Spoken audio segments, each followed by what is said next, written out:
So on the eve of the Miami Grand Prix, we're going to see the effect of these tweaking of the regulations, which have needed a tweak after just 3 races. They're a bit of a porridge. There's all sorts of unsatisfactory aspects to them.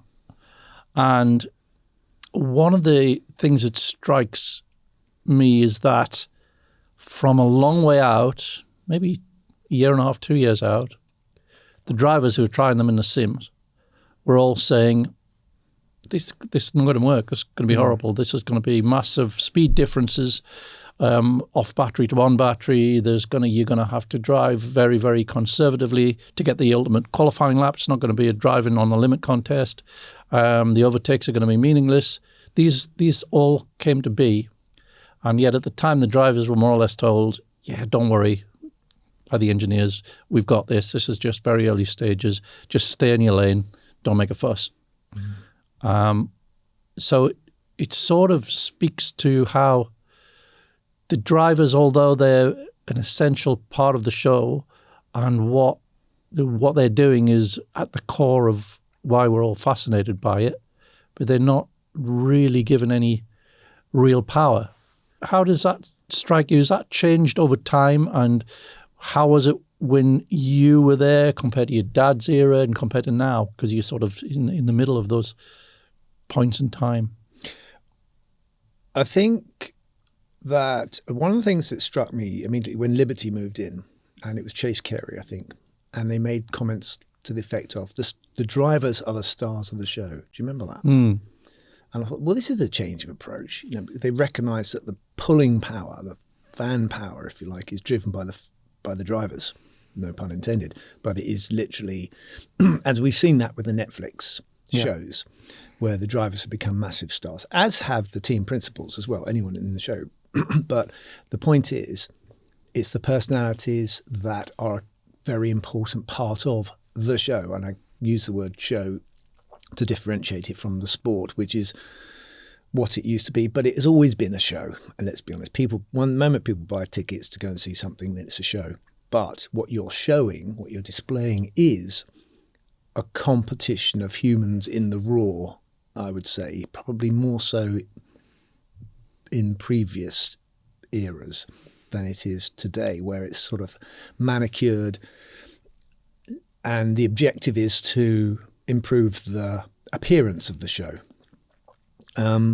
So drivers have got power, they have got weight, because Liberty recognised that they can, and all the sponsors and all the partners with teams and so forth recognise their power to sell products and get attention. It's huge. But they now have, as you rightly said, was it a case of cloth ears? Was it a case of deaf ears to what the drivers say? Have we got to the point where, because there's so much science involved in designing and developing cars, that what the driver says is regarded as being almost irrelevant, that they no longer are listened to when they say, well, on the simulator, I can tell you you're going to have a problem in 2026. And they just go, yeah, they're not listening because they've got into the habit of not listening, or they've not come from that era when, if I was to take it back to, say, the 1980s maybe, when the drivers were the way of understanding the car, and if Ayrton Senna comes in and says, my engine's no good, they change the engine. They change the chassis or whatever, because there wasn't the ability for the scientists, engineers to look at the data and go, well, there's nothing wrong, there's nothing to see here. But in that regime, that's the wrong word, but that management era with Bernie and Max, that particular period, I think Bernie was very, very aware that the drivers did have power, and he was never going to utter the words, the drivers are the stars of the show.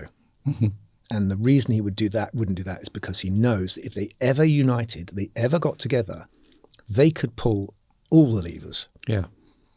And he knew he was totally beholden. And how did he know that? Because of South Africa, with the only man who's ever really been able to tangle with Bernie and get the upper hand, and that was the driver strike. And it was largely Niki Lauda. I'd say Jody Scheckter would have been in there as well. Didier Pironi. Yeah. And Didier Pironi. So there were one or two, but definitely Niki knew how to play this game of uniting drivers. And they got the changes made. But it was radical. Yeah. And it was a massive revolution. Had to go on strike, get in a bus, go to a hotel, blockade themselves in. Yeah. It was, as radical as that.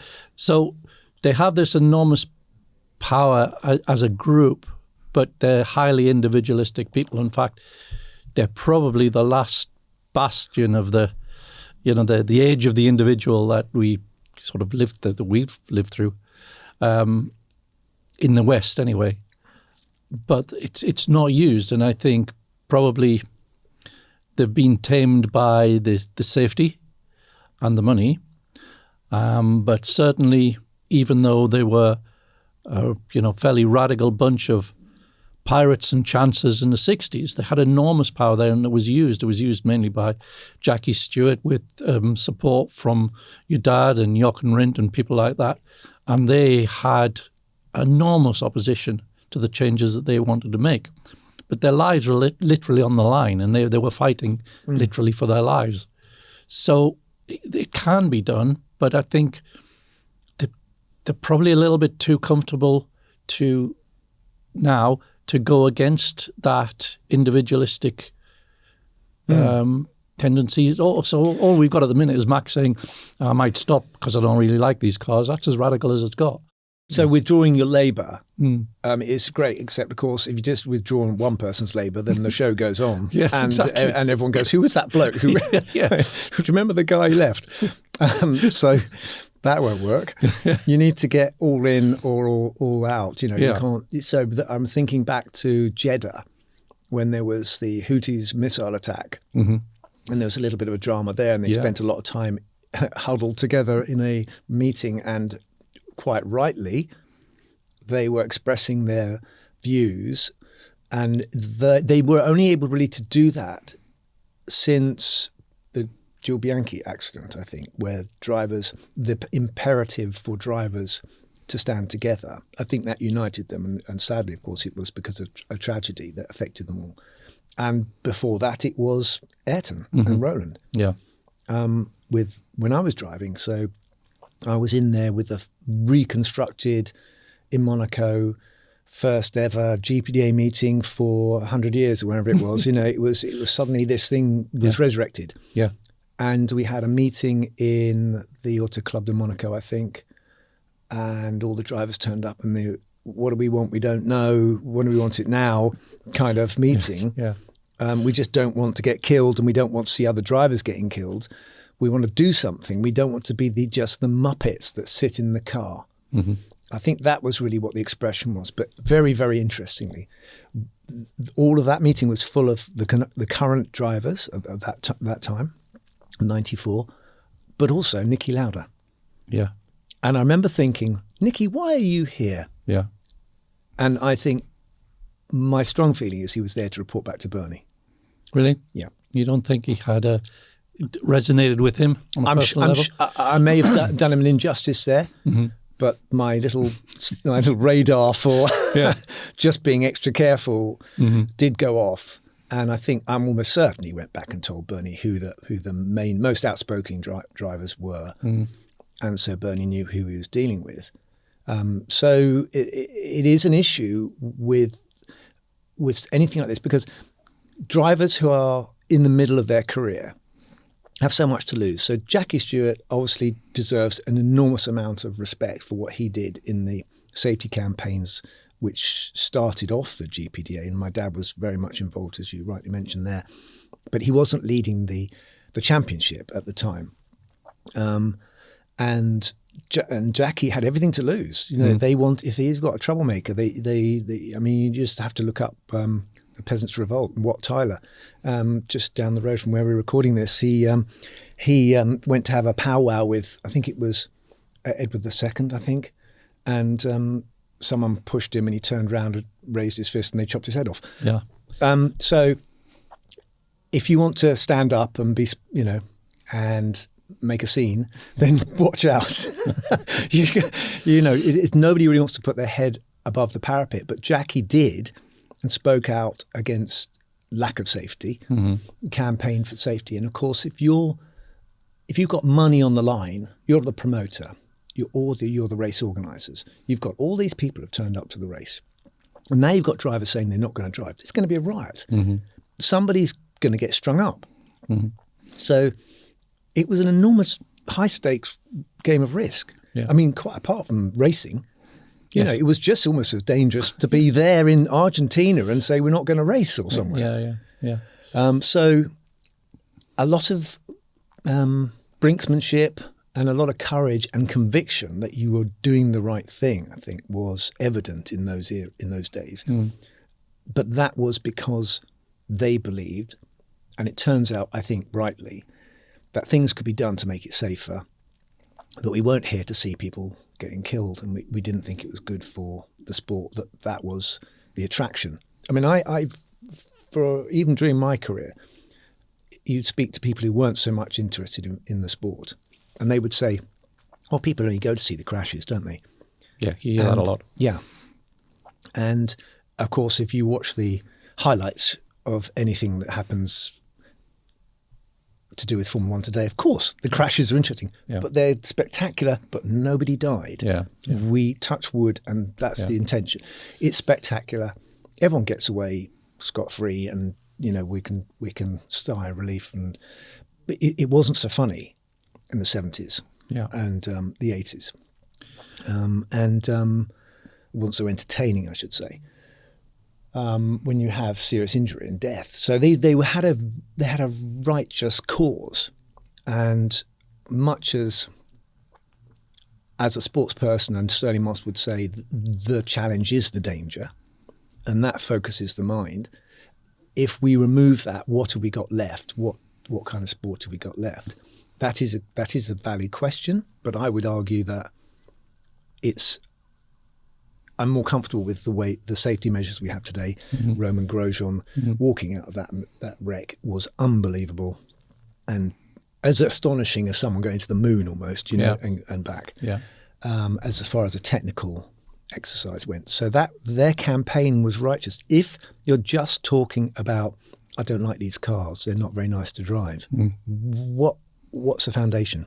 Yeah, I think, bringing it round to these I think one of the reasons we've ended up with this unsatisfactory set of regulations is that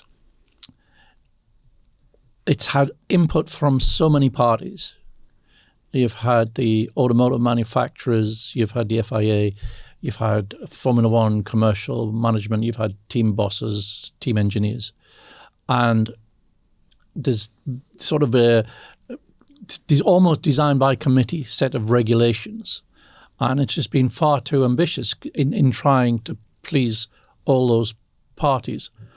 And I think it almost needs, when you're defining how a formula is going to be for the next few years, it almost needs sort of a benign dictatorship. But that's not what Formula One is now. It used to be in the Bernie era, but in the Liberty era, it was the teams negotiated because of previous abuses of what they felt previous abuses of the FIA presidential power together with Bernie. They wanted an entirely different system of governance, and they negotiated for that, and they've got that through Liberty. But it has led us to this place where that first set of regulations, where that's really been set free, is resulted in this. And, I think it's made it sort of stuck in place. And I think really one way of breaking that impasse could be the drivers. It could be the drivers saying, no, we're the people doing this. We're the people that are driving these things, and we want to have a proper driving contest. We don't want to be managing an engineering bit of kit. Obviously Formula One involves engineering, but that shouldn't be the driver's job, just to manage that and not to have qualifying not defined by how close to the limit you can drive is a nonsense. And that strikes at the very core of what the sport is. And so if we don't have that, the regulations have failed at a fundamental level. And I think that if the drivers were to act as a group and say, no, if we're tweaking this and tweaking that and it's still basically that, I think they do have the power, if they could convince themselves to act as a group. So they need to identify what it is they're fighting for. Yeah. And if we say they are fighting for what they dreamt of doing in Formula One, who was it who said something along the lines of, this isn't what I spent my life trying to achieve, to get to Formula One, only to drive these cars which are not satisfying. Yeah. So then it is the ultimate performance of cars. I mean, we're talking about the appeal being when you had 1,000 plus 1,200 brake horsepower, turbocharged cars, flame-breathing monsters with tyres and engines that lasted one lap, that attracted people. Yeah. In the same way that the launch of the Artemis 2 attracted everyone because, oh my God, look at that thing. It's unbelievable. Yeah. I mean, if you could just get it to do a lap. Anyway, probably fry all the spectators. But anyway, but you know what I mean? That's what people come to a race. It always used to be, if you've never seen the start of a Formula One race, you haven't lived. And that was one of the big pulls. And that was absolutely true. The ground shook and all these cars went off, and very spectator. The racing might not have been fantastic by the time you got to about an hour into the race because there weren't that many cars left. But anyway, the drivers want. I mean, I watched, and I think everyone watched Max's quali lap in Jeddah, and that was it that first year. Yeah. 21. And Fernando Alonso being interviewed and looking up and stopping the interview because he can't believe what he's seeing. Yeah.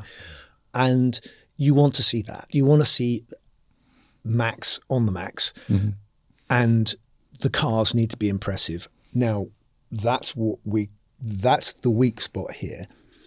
If they are campaigning to get what the fans want as well as what they want, they've got enormous power. If they can identify what they want to get back to, then I think that they will have enormous support, because otherwise you'll just get they're paid millions, why are they moaning? Kneecapping, and they'll lose support. But I think if they're wanting what the fans want, and part of the only weak point here is that the fans also like some of the racing. So there are people who are watching it and going, "What's this? What are you complaining about? It's been really exciting. I've been excited by the overtakes and the passes and mid-corner passes and stuff, which is something we haven't seen for such a long time." It's true, but if a driver then stands up and says, what you've just been watching is just two algorithms working out of phase, it wasn't actually an overtake. No. You, even if you're entertained by it, you'd then think, oh, really? And if enough of that gets through, I think that could be a very, not a long-lived thrill once it gets decimated, that idea. Completely. And I think Martin Brundle's right to point out, there is a rule that says the car must be driven unaided by at all times by the driver only. And if something else is going in there and going, but I mean, you could say, okay, well, the engine management, he's not doing the engine management. And we know what we mean, right? The throttle, the brakes, the steering. And I think that, I think that there is an objective there, and if it can be clearly defined what it is that you're after, is a better show for everyone, because we get feedback from them. They only need to, I've had the feeling for a long time that they are not really enjoying driving these cars, and I'm talking about the Venturi Grand Prix cars as well, because in the races they're literally just pootling around trying to save the tyre. They can't overuse the tyre. They're just driving to a number. Well, they haven't spoken out about that. They muttered, but it's definitely been evident that It reminds me a little bit about, there was a comedy sketch a long time ago with Stephen Fry and Hugh Laurie where they interview the winner of a Grand Prix, and Steve Fry is going, so well done, you've won the Grand Prix. Yeah, but the tyres were no good. And but you won, right? Yeah, but this, that, and the other. He said, yeah, but you won the race. So Stephen Fry is the fan going, I don't understand why you're not excited. Yeah. This must be the most exciting thing in the world to be a Formula One driver and race in a Formula One.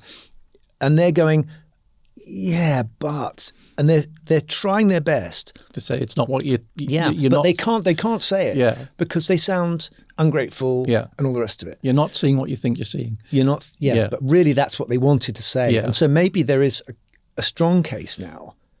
I think you're right, Mark. I think there is a strong case for them to say, look, we really have to speak out about this because we spent our lives aiming for something and expecting something. And what we've been delivered is really they are neutered in many ways. They can't express themselves as racing drivers in this formula if it's like it is now, or even the Venturi days. So they're not expressing themselves in the car, and they're not expressing themselves out of the car. Exactly. Well, good point. And I think the shame of it is one of the problems with the Venturi cars was they're just too big and heavy and not agile enough. So that has been fixed, but we're not seeing the potential of that because of this other new problem that we've introduced with this overambitious power split. And talking to engineers that haven't got an axe to grind, they're saying you're not going to fix this by fiddling about with energy recovery and deployment and battery storage. They're fundamental. Those things are fundamental to those traits that you're seeing are fundamental. How it is, you would have to radically change it. You'd have to seriously up the amount of internal combustion engine power so that you completely change the power split, which is getting away from what they were trying to do to appease the manufacturers. But so what if they're getting away from that? So what if they did that? So that's I don't care. I mean, if it's 60-40, 60% internal combustion. I mean, they're using sustainable fuel. Yes. So what's the big drama about? Yeah. But that's what I think come back to the point of they try to tick too many boxes in configuring this regulation set. They're talking about, what if we put energy recovery on the front axle? That would cure some of the problems, but it would introduce others. It would. You've got the potential problem then in reducing stability control and wiping out the difference in skill between drivers, because you could offset the axles and between the axles, and if you got the software clever enough. So I think it really, really needs a rethink from basics, and I don't think you're going to get that without some sort of disruption. And the only What do you mean by disruption? Well, I'm talking about the drivers being the disrupting factor and acting on that. So the only thing obviously they can't design the cars, or they don't want to write the rules, but so the only thing they can really do is become an agent for change. But what is the change? And if you're saying that the engineers are saying this is a fundamental thing, we're locked in with what we've got, we can't really change. Am I correct in saying that? Is it from an engineering point of view, what are their options with the current power unit regulations? We're really talking about that. Their options in the short term, i.e. for this season, seem to be just on the electrical side of the equation. So you have the energy equation with the electrical on one side and the mechanical on the other.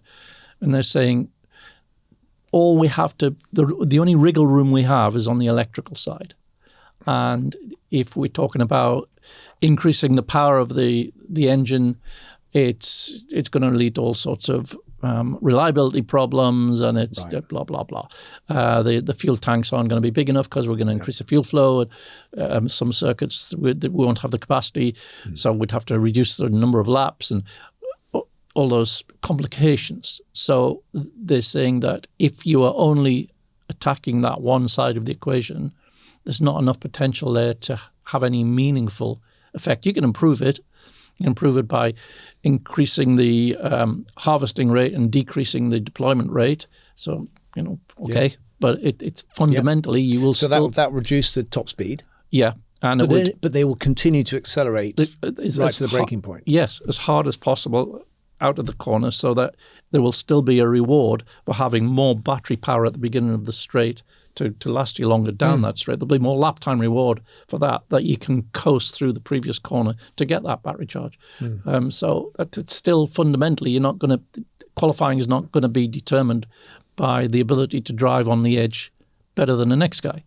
And that's the fundamental. I think that's what strikes at the heart of why this is. So it doesn't really matter about driver power, does it? Because it doesn't matter how much they complain. If they all stop working, they said, "Okay, we're going on strike until you fix this." There's nothing they there's nothing they can do anyway. Yeah, I don't think it would have to. It would. Yeah, I don't think they would have to be able to bring the season to a halt. But I think. Probably, reserve drivers would be very happy. Yeah, absolutely. That's always the problem as well, isn't it? There's a bunch of other drivers waiting to get in. And but if say Max was to say, this is now into the hypothetical kind of game playing of it all. If it was Max to say, "Listen, I had enough. I'm off. Got Giampiera's left, and everyone I was with at Red Bull have left, and I don't like these cars. I'm going to go do whatever." This is always the massive fear with Bernie was the drive. That's why he made it. He's sort of strangled all the other rival formulas because he didn't want the competition. There was nowhere else to go. But now there is Le Mans cars, there's Indy cars, whatever. He could do something radical and scarper, at least for a bit. And then that presents enormous problems for the marketing of F1, doesn't it? It does, yeah, because it's not just a passive act, is it? It's actually. And people will ask why. Yes. Why? What's wrong? Why doesn't he like it? Yeah. The best driver in the world. Yeah. Well, I'm sorry, Lando. I mean, he's the best driver. Let's say the biggest name or the most demanded talent decides two fingers to F1. That would not go down well with the share price. So I think it would have to be more in the area of, look, for next year, we want a sign-off. We want, whatever you decide to fix is going to be needed to fix this problem, whether it's more engine power, whatever. We want sign-off after trying them out. And until that happens, we're not. Continuing the astronautical theme, one of my favourite films is The Right Stuff, the Tom Wolfe book film of the film book. And the drivers, when they were producing the first Gemini space capsules, they didn't have any windows, they didn't have any controls. They were literally, they called spam in a can. Yeah. So the idea was that they were just going to be sent into space and brought back to Earth and then produced, paraded, ticker tape parade. And they rebelled. Yeah. They went, no, we want controls. We're pilots. Yeah. We want control. We're not going. Yeah. So they spent all this money preparing these pilots. They didn't have any choice. They couldn't get other people. They needed these people, and it drove them nuts. But they eventually got what they wanted, which was a window and some sort of controls on the thing. They put their foot down, and the engineers decided, took a decision and gave in because, and the phrase they used was, there's no Bucks Rogers. In other words, they were the people that were driving the investment. They were the stars of the show. Yeah. And they were the people who were going to produce the political gains for the politicians and what the people wanted. They wanted to believe in them. They wanted to believe that these were special people. Yeah, they are inspirational. They're what draws us to the sport. And if this became more, if that spirit became more visible, it would make the sport more attractive. It would make it probably a bit more difficult for the commercial people to manage, but so what? I think it would make the sport more attractive. I think it would be okay to say at this stage of the game, saying, listen, what Formula One has tried to achieve has been phenomenal. It's a phenomenally ambitious target to produce the most fuel-efficient hybrid power units ever made, and to drive us around the circuit at an average speed of whatever for 2 hours or 200 miles using only a thimbleful of petrol. that's in any case has been produced from renewable sources. That's what we've been able to do. I think you can still say that with this formula. And you could say this is a challenge, but this is what we do. This is what Formula One does. Is it has for the teams, they deliver a technical challenge and they go, right, see if you can fix that.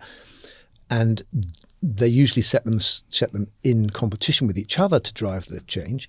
But from the point of view of the governing body, the governance of the sport, it would be okay to say, listen, we may be bitten off a little bit more than we can chew, but at least we're heading in the right direction and we're establishing that we can do this. Yeah. And for the time being, we're going to reduce the target a little bit for the benefit of providing a genuine show, competition sport. And we will revisit it and we will keep pushing in that direction. I don't think that would be a loss, would it? No, I think that could be presented. I think you should get a job as in PR. I think that's beautifully presented. Well, okay. I never thought of you as a PR man, but I can say I can. I think I found out when I was younger at school. I liked history and English because you could just make it up as you went along. Science is a little more difficult. You can't lie. Maths doesn't lie. But I mean, I think I can find an argument. You make me blush now. Oh my God. Oh Christ. So anyway, no, I sincerely believe. I believe that's the way to properly present this. Is to say, to be honest with people, because we're not. The audience are not stupid. They're not. They see all this, and they don't like. There's enough people who don't like the noises coming out of the drivers about it that it might have an effect on ultimately the show value and the share price. And so there you're back where you started. You tried to provide entertainment and actually you ended up tinkering too much. At some point, if the realization comes that what you're watching is meritless or meaningless, then you think, well, what am I watching it for? So, But I think the idea of the attractiveness of drivers as independent spirits. I mean, I remember Hungary 2007, where we had the McLaren drivers going rogue, because they each had beefs with how they were being managed in their quest for the World Championship. Alonso and Hamilton, and I was in the skybox with you. You were standing in for Martin. I remember sitting in. Yeah. I remember chatting afterwards, and you said, "That was great. I loved that. That's exactly what we want to see." And it was. Yeah. And of course, it created an enormous problem for the team and Ron Dennis, but you saw the essence of the humanity and the ambition and the ruthlessness, and you saw the essence of the sport just peeking above the parapet for a brief moment, and it was fascinating. And I think a lot of people really bought into that. I think that's the point. The point of sport is to allow us an opportunity to show how utterly ruthless and competitive we can all be. In a safe environment, let's say. Yeah. Okay. Obviously, if you were to constantly push people out of the way to get on the train, and do you not do that? We know we do. Okay, everyone does. But no. The point is, you can't do that in a civil society. You've got to abide by some consideration for other people. You can't do that. And nobody would expect you to have consideration for anyone else in a sport. You wouldn't watch it, right? Oh no, I could possibly overtake you right now. It would disadvantage you. So that's the entertainment value of this. I mean, we also like to see human spirit at its best as well. And that means, okay, you can have an utterly ruthless, nasty driver, but eventually we're going to go off that person because they're so selfish it doesn't bear thinking about. But we do like the driver also who can win and also lose magnanimously and all that stuff. So it's a showcase for sport. Is a showcase. The expression it doesn't create character. It shows character. I think is the right way of putting it. And some people are quite happy being the villain. I mean, they're built villains. They're born villains. They don't care. They don't care. And so that's fine. Every good show needs a villain. Yeah, Fernando Alonso. Yeah. But I mean, So, oh God, I've lost my thread there. So anyway, that was the point of that conversation was, what was just it, Mark? Remind me. Just showing the humanity of drivers and seeing them in the raw. Yeah. Yeah. And as individuals. Yeah. And you don't want to think of them as just, you plug them into these devices, which then go around and the software works out when to best deploy the energy. And because they're bus drivers then, aren't they? I mean, they literally are just trying to avoid any nasty incidents and get through the day. But I do think the individual thing is a whole subject matter, and I think the world has changed a bit. Society has changed a bit in that we used to revere the individual, and then you sent me a little memo about this. But of course, the individual as a concept, some people say that you can chase that back to something like the Renaissance or humanitarianism or humanism. The dawn of that is the idea that man is the measure of all things, and if you have a right as an individual to live your life the way you want to, and this. And the damaging effect of that is that you end up no collective goal, and we all know we can do more together than we can as an individual. And of course, but the problem with that is that the sport. I mean, I came bike racing was the thing I sort of started with, although being brought up with these amazing racing drivers around me. My dad was one, and I did think they were very special individuals because they were individuals. They were all doing with their life what they wanted to do, and I really admired that. But someone like Barry Sheen, for example, was a hero to me. Someone who similarly lived his life. And you could say, well, Mick Jagger or Rolling Stones, they live their life. And the attraction was that at least somebody was able to get out of the rut of having to conform. Yeah.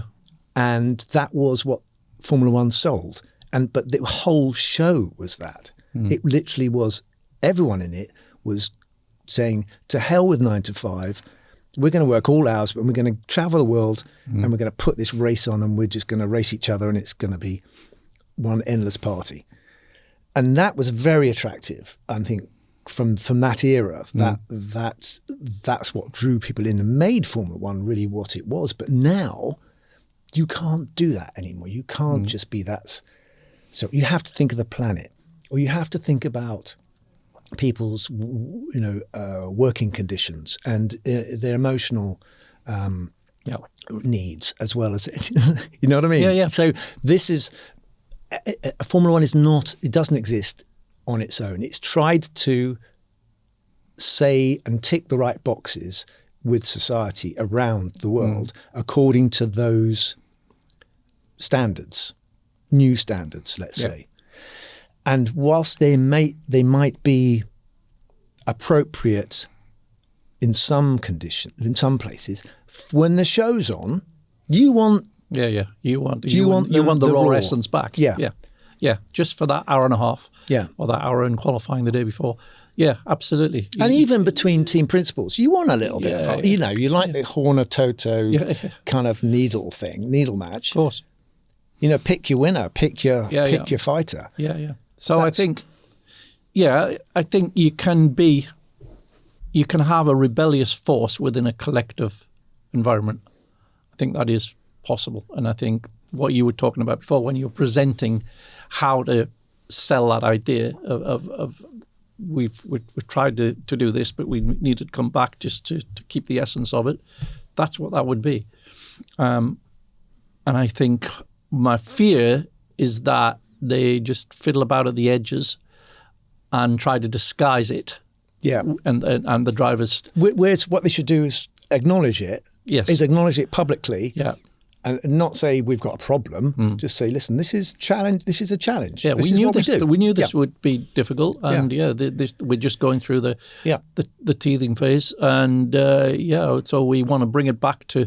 We don't want the drivers to be not on the limit in qualifying, and we don't want these speed differentials because they're dangerous, and so let's work away at it. So I think with a bit of an impetus from the drivers, which would get I think, massive public backing. The fans would listen to the drivers if they're talking as a group, and it would be very difficult to argue against that. I think that would be the way forward, but it is in the hands of the drivers to not just stay stum. No, but they need a spokesperson, and this is always the problem: is that if you're a current driver, you've got so much to lose, and obviously you're looking to the senior drivers, the Lewis and the Fernandos, who've had loads of experience and perhaps can now sort of take the elder statesman position. But you've got Lewis saying, I quite like this. Well, yeah. My Ferrari's going really well. His car's good. So you've got the Mercedes drivers who are in a great car. So you've spent all this time trying to get to this position where you're going to have a tilt of the title. Yeah. Are you going to protest to change things? Well, you know. And I don't think you can do it that way. I think there needs to be, but by the way, I'm not pitching for any role at all, but you do need someone outside of the group. And you've got Alex Wirtz, I think, is going to be a spokesperson for the GPDA. They need to be able to, I come back to Imola with the driver's briefing on the Sunday morning with Ayrton, setting me up to ask a question of Charlie Whiting before he piled in with his questions. So he got me and Gerhard to ask the question about the safety car and make put the question: is the Alfa Sud or wherever it was a suitable car to have as a pace car, a safety car? It's not up to it. Can what's being done about that? And then Gerhard would ask the question, and then Ayrton would ask the question. The reason he wanted to be last because he didn't want people to think it was all him. Yeah. So this comes back to the issue of who is going to be a spokesperson to demand changes. No driver, I think, really should. I mean, Jackie Stewart did. He had to. But he had a dominant car, and unless they were going to kick him out, then, and that was a big challenge. Are you going to kick out the main star? I mean, Kimi Antonelli's not going to do it. No. Okay, no one would expect him to do it. George has been a strong voice, but now he's got a chance for championship. Is he going to be quite as strong a voice? And we had a similar thing in '96 when the FIA, we had to sign our super license at the start of the first race. Or was it 96? 95 maybe. And I went to sign on, and Bernie was standing at the foot of the entrance to the room where we went to get signed on. He'd got wind of what was going on because we were not. It said something in the license saying that you will appear anywhere in the world at any time at our command at your own expense. Yeah, and it was that I think was also the issue with the driver strike. Yeah, it was that you could be traded like a football team, trading a player between one team and another without the driver having a say. Yeah, that was the issue there. But it was very similar to that issue that you talk about. Yeah. Well, anyway, he got wind of it and he went, just sign it. And I thought I could be world champion or I could be kicked out. And I signed it. So, there is that. I don't think it's fair to ask the competing driver. Yes, get their views and everything, but you're too exposed, And so, who would be the union leader, as it were? Well, I don't know. Let's get away from a question of an individual doing it, because the individual would be a spokesperson for the drivers, and it doesn't have to be the. Because if you're not careful, that person becomes the conductor. Yeah. And then the drivers, why are we following him? Yeah. Or her. My point is, if you look at the sport in terms of the decision making, there are three legs. There's the teams, there's FOM, and there's the FIA. Where is the driver? And I did bring this up a while back because if you look at every other sport, there is a players' representative body, whether it's the tennis association, whether it's the PGA, whether it's rugby, football, there is a body that represents the interests of the athletes. Now, when John Todd was trying to get the International Olympics Committee to accept motorsport as one of their chosen sports, they said you need a representative for the athletes. And so he started up the driver commission in the FIA. That was just a box ticking exercise, and it's disappeared. And I don't know. I've never heard from it since. I know that Karun was on it for a bit, and Tom Christensen and various people. So the FIA had that. It was a box ticking exercise. Nothing really came of it. But the point is valid. Is that if you're going to have a sport with participants, there needs to be a body that represents those interests. Yeah. Or those stakeholders, as they call them. Yeah. So we're talking about moving it on from just this specific issue that we have with the power split at the moment to going forward, so that there's a driver representative there on any issue that may come up. So if it was this, to have it in the structure of the sport. Yeah, I think it should be that. I mean, the teams would hate it. FOM would hate it. The FIA would hate it. But they're sitting there right now thinking, what are we going to do about bringing back the show that everyone loves? And what they've got a great asset, a massive asset in the drivers, if they could just trust that the drivers are going to do the right thing and not something crazy. I mean, after Imola, I have to say, we went a bit too far and we put tyres on every chicane and it was getting a bit bonkers. So, but we were distracted. We were working. We were trying to race. We were young people compared to the experienced politicians in the FIA and Bernie and co. Yeah. So, well, that's the other thing about the power structure, isn't it? You talk about the three legs.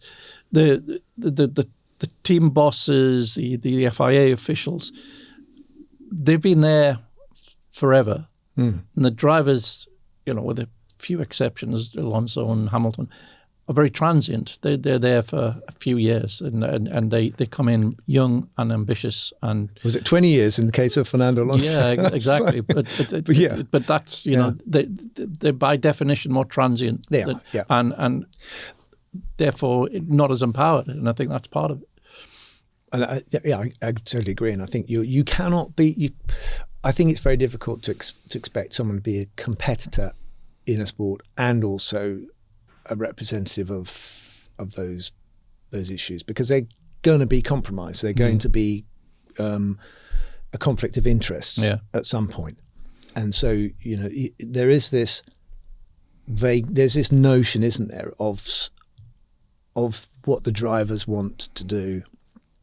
I mean, if you were to say to the drivers, okay, clean sheet of paper,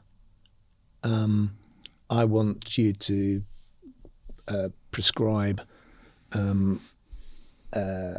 sport that you want to be competing in. You'd probably get 22 different sports. You would, yeah. So that's the problem. Yeah. Is that, I mean, I know I've got an idea of what car I think would be an ideal car, and I've tried it on ex-drivers. I go, this is way, and they go this way, and then they go, no, not that one. I've got one as well. Look at this. So you've got to take your pick of the last 75 years of what people would like to drive. Yeah. But you wouldn't be asking them to do that, would you? You wouldn't be saying, come up with the formula. You would be making them part of the process. You would make them part of the process, but then, of course, you get back into the same issues as you get with teams debating the regulations.